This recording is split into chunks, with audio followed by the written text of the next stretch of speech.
इस वेले लुधियाने दे विच income tax की रेड चल रही है। इनकम टैक्स की रेड साबका मुख मंत्री प्रकाश सिंह बादल के करीबी और पंजाब दे विच सब तो वड्डे दवाइयां दे व्यापारी गुरमेल मैडिकल वालियां ते इनकम टैक्स की रेड चल रही है। सिर्फ दवाइयां दीयां दुकानां इन्हां दीयां नहीं है, इस दे नाल इन्हां दा एक हस्पताल भी है जिथे भी उत्थे भी दस्सिया जा रहा है कि ये रेड जिहड़ी है इनकम टैक्स की चल रही है। साबका मुख मंत्री प्रकाश सिंह बादल ਦੇ बहुत करीबी ਜਿਹੜੇ ਨੇ ਇਹ ਮੰਨੇ ਜਾਂਦੇ ਨੇ। ਇਹ ਵੀ ਕਿਹਾ ਜਾਂਦਾ ਸੀਗਾ ਕਿ ਜਦੋਂ ਸਰਕਾਰ ਸੀਗੀ ਪੰਜਾਬ ਦੇ ਵਿੱਚ ਅਕਾਲੀ ਦਲ ਦੀ, ਤਾਂ ਜਦੋਂ ਵੀ ਪ੍ਰਕਾਸ਼ ਸਿੰਘ ਬਾਦਲ ਲੁਧਿਆਣੇ ਆਉਂਦੇ ਸੀਗੇ ਤਾਂ ਇਹਨਾਂ ਦੇ ਕੋਲ ਜ਼ਰੂਰ ਹੋ ਕੇ ਜਾਂਦੇ ਸੀ। ਕਾਗਜ਼ਾਂ ਦੇ ਵਿੱਚ ਹੇਰ-ਫੇਰ ਦੱਸਿਆ ਜਾ ਰਿਹਾ ਤੇ ਜਿਸ ਕਰਕੇ ਇਨਕਮ ਟੈਕਸ ਦੀ ਰੇਡ ਹੋਈ ਹੈ। ਸਤਿ ਸ਼੍ਰੀ ਅਕਾਲ, ਰੋਜ਼ਾਨਾ ਸਪੋਕਸਮੈਨ ਦੇਖ ਰਹੇ ਹੋ ਤੁਸੀਂ ਤੇ ਮੈਂ ਹਾਂ ਸਨਮਜੀਤ ਸਿੰਘ ਭੱਲਾ। ਇਸ ਵੇਲੇ ਲੁਧਿਆਣੇ ਦੇ ਵਿੱਚ ਇਨਕਮ ਟੈਕਸ ਦੀ ਰੇਡ ਚੱਲ ਰਹੀ ਹੈ। ਉਹ ਇਨਕਮ ਟੈਕਸ ਦੀ ਰੇਡ ਸਾਬਕਾ ਮੁੱਖ ਮੰਤਰੀ ਪ੍ਰਕਾਸ਼ ਸਿੰਘ ਬਾਦਲ ਦੇ ਕਰੀਬੀ ਅਤੇ ਪੰਜਾਬ ਦੇ ਵਿੱਚ ਸਭ ਤੋਂ ਵੱਡੇ ਦਵਾਈਆਂ ਦੇ ਵਪਾਰੀ ਗੁਰਮੇਲ ਮੈਡੀਕਲ ਵਾਲਿਆਂ ਤੇ ਇਹ ਇਨਕਮ ਟੈਕਸ ਦੀ ਰੇਡ ਚੱਲ ਰਹੀ ਹੈ। ਪਿੱਛੇ ਤਸਵੀਰਾਂ ਤੁਸੀਂ ਦੇਖ ਸਕਦੇ ਹੋ, ਇਹ ਗੁਰਮੇਲ ਕੰਪਲੈਕਸ ਹੈ, ਉਹਨਾਂ ਦਾ ਹੀ ਇਹ ਕੰਪਲੈਕਸ ਹੈ ਤੇ CRPF ਦੇ ਜਵਾਨ ਵੀ ਇੱਥੇ ਤਾਇਨਾਤ ਨੇ।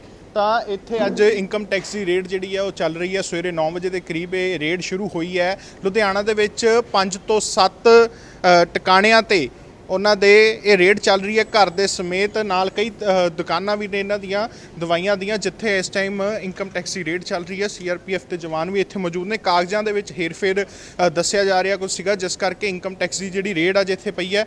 ਤਾਂ ਅਸੀਂ ਇਸ ਸਮੇਂ ਲੁਧਿਆਣਾ ਦੀ ਦਵਾਈਆਂ ਦੀ ਹੋਲਸੇਲ ਮਾਰਕੀਟ ਦੇ ਵਿੱਚ ਮੌਜੂਦ ਹਾਂ ਤੇ ਇੱਥੇ ਗੁਰਮੇਲ ਵਾਲਿਆਂ ਦੇ ਇਨਕਮ ਟੈਕਸ ਦੀ ਰੇਡ ਹੋਈ ਹੈ। ਘਰ ਸਮੇਤ 5 ਤੋਂ 7 ਦੁਕਾਨਾਂ ਤੇ ਟਿਕਾਣਿਆਂ ਤੇ ਇਹ ਰੇਡ ਹੋਈ ਹੈ। ਸਿਰਫ ਦਵਾਈਆਂ ਦੀਆਂ ਦੁਕਾਨਾਂ ਇਹਨਾਂ ਦੀਆਂ ਨਹੀਂ ਹੈ, ਇਸ ਦੇ ਨਾਲ ਇਹਨਾਂ ਦਾ ਇੱਕ ਹਸਪਤਾਲ ਵੀ ਹੈ ਜਿੱਥੇ ਵੀ ਉੱਥੇ ਵੀ ਦੱਸਿਆ ਜਾ ਰਿਹਾ ਕਿ ਇਹ ਰੇਡ ਜਿਹੜੀ ਹੈ ਇਨਕਮ ਟੈਕਸ ਦੀ ਚੱਲ ਰਹੀ ਹੈ। ਤਾਂ ਇਸ ਸਮੇਂ ਪੰਜਾਬ ਦਾ ਸਭ ਤੋਂ ਵੱਡਾ ਦਵਾਈਆਂ ਦਾ ਵਪਾਰੀ ਗੁਰਮੇਲ ਜਿਸ ਨੂੰ ਮੰਨਿਆ ਜਾਂਦਾ ਤੇ ਉੱਥੇ ਟਿਕਾਣਿਆਂ ਤੇ ਇਨਕਮ ਟੈਕਸ ਦੀ ਰੇਡ ਅੱਜ ਸਵੇਰੇ ਜਿਹੜੀ ਹੈ ਤੜਕਸਾਰ 9 ਵਜਦਿਆਂ ਹੀ ਇਨਕਮ ਟੈਕਸ ਵਾਲੇ ਪਹੁੰਚਦੇ ਨੇ ਅਤੇ ਉੱਥੇ ਰੇਡ ਜਿਹੜੀ ਹੈ ਕਰਨੀ ਸ਼ੁਰੂ ਕਰ ਦਿੰਦੇ ਨੇ। ਕਾਗਜ਼ਾਂ ਦੇ ਵਿੱਚ ਹੇਰ-ਫੇਰ ਦੱਸਿਆ ਜਾ ਰਿਹਾ ਤੇ ਜਿਸ ਕਰਕੇ ਇਨਕਮ ਟੈਕਸ ਦੀ ਰੇਡ ਹੋਈ ਹੈ। ਸਾਬਕਾ ਮੁੱਖ ਮੰਤਰੀ ਪ੍ਰਕਾਸ਼ ਸਿੰਘ ਬਾਦਲ ਦੇ ਬਹੁਤ ਕਰੀਬੀ ਜਿਹੜੇ ਨੇ ਇਹ ਮੰਨੇ ਜਾਂਦੇ ਨੇ। ਇਹ ਵੀ ਕਿਹਾ ਜਾਂਦਾ ਸੀਗਾ ਕਿ ਜਦੋਂ ਸਰਕਾਰ ਸੀਗੀ ਪੰਜਾਬ ਦੇ ਵਿੱਚ ਅਕਾਲੀ ਦਲ ਦੀ, ਤਾਂ ਜਦੋਂ ਵੀ ਪ੍ਰਕਾਸ਼ ਸਿੰਘ ਬਾਦਲ ਲੁਧਿਆਣੇ ਆਉਂਦੇ ਸੀਗੇ ਤਾਂ ਇਹਨਾਂ ਦੇ ਕੋਲ ਜ਼ਰੂਰ ਹੋ ਕੇ ਜਾਂਦੇ ਸੀਗੇ।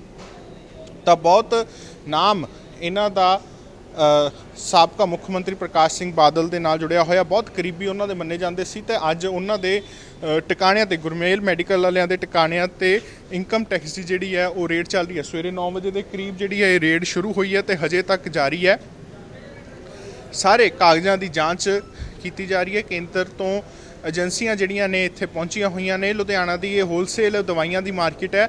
ਇੱਥੇ ਇਨਕਮ ਟੈਕਸ ਦੀ ਰੇਡ ਹੋਣ ਦੇ ਨਾਲ ਜਿਹੜੇ ਬਾਕੀ ਵਪਾਰੀ ਨੇ ਉਹਨਾਂ ਦੇ ਵਿਚਕਾਰ ਵੀ ਜਿਹੜਾ ਉਹ ਹਫੜਾ ਤਫੜੀ ਦਾ ਮਾਹੌਲ ਮਚਿਆ ਹੋਇਆ ਕਿ ਜੇਕਰ ਇੱਕ ਜਣੇ ਦੇ ਰੇਡ ਹੋ ਸਕਦੀ ਹੈ ਤਾਂ ਹੋਰ ਬਾਕੀ ਵਪਾਰੀਆਂ ਤੇ ਵੀ ਜਿਹੜੀ ਹੈ ਉਹ ਰੇਡ ਹੋ ਸਕਦੀ ਹੈ। ਤਾਂ ਇਹ ਪੂਰੀ ਜਿਹੜੀ ਮਾਰਕੀਟ ਹੈ ਇਹ ਹੋਲਸੇਲ ਦਵਾਈਆਂ ਦੀ ਮਾਰਕੀਟ ਹੈ, ਜਿੱਥੇ ਇਸ ਸਮੇਂ ਇਨਕਮ ਟੈਕਸ ਦੀ ਰੇਡ ਜਿਹੜੀ ਹੈ ਚੱਲ ਰਹੀ ਹੈ। CRPF ਦੇ ਜਿਹੜੇ ਜਵਾਨ ਨੇ ਉਹ ਵੀ ਇੱਥੇ ਤਾਇਨਾਤ ਕੀਤੇ ਗਏ ਨੇ, ਕਿਉਂਕਿ ਇਨਕਮ ਟੈਕਸ ਕੇਂਦਰ ਦੀ ਏਜੰਸੀ ਹੈ ਤੇ ਕੇਂਦਰ ਦੇ ਵੱਲੋਂ ਹੀ ਅੱਜ ਕੇਂਦਰ ਦੀਆਂ ਏਜੰਸੀਆਂ ਦੇ ਵੱਲੋਂ ਹੀ ਇੱਥੇ ਇਹ ਰੇਡ ਕੀਤੀ ਗਈ ਹੈ। ਜਿਹੜਾ ਪੂਰਾ ਕੰਪਲੈਕਸ ਤੁਸੀਂ ਤਸਵੀਰਾਂ ਦੇ ਵਿੱਚ ਦੇਖ ਰਹੇ ਹੋ, ਇਹ ਪੂਰਾ ਕੰਪਲੈਕਸ ਜਿਹੜਾ ਗੁਰਮੇਲ ਕੰਪਲੈਕਸਸ ਦਾ ਨਾਮ ਹੈ, ਉਹਨਾਂ ਦਾ ਹੀ ਇਹ ਕੰਪਲੈਕਸ ਹੈ ਤੇ ਪੰਜਾਬ ਦੇ ਸਭ ਤੋਂ ਵੱਡੇ ਦਵਾਈਆਂ ਦੇ ਕਾਰੋਬਾਰੀ ਨੇ, ਇਹ ਕਿੰਗ ਪਿਨ ਮੰਨੇ ਜਾਂਦੇ ਨੇ। ਤੇ ਅੱਜ ਉਹਨਾਂ ਦੇ ਹੀ ਟਿਕਾਣਿਆਂ ਤੇ ਘਰ ਸਮੇਤ ਕਈ ਹੋਰ ਥਾਵਾਂ ਤੇ ਜਿਹੜੀ ਹੈ ਇਨਕਮ ਟੈਕਸ ਦੀ ਰੇਡ ਚੱਲ ਰਹੀ ਹੈ। ਸਵੇਰੇ 9 ਵਜੇ ਦੇ ਕਰੀਬ ਇਹ ਰੇਡ ਸ਼ੁਰੂ ਹੁੰਦੀ ਹੈ ਤਾਂ ਲਗਾਤਾਰ ਛਾਪੇਮਾਰੀ ਇਨਕਮ ਟੈਕਸ ਦੀਆਂ ਟੀਮਾਂ ਦੇ ਵੱਲੋਂ ਕੀਤੀ ਜਾ ਰਹੀ ਹੈ।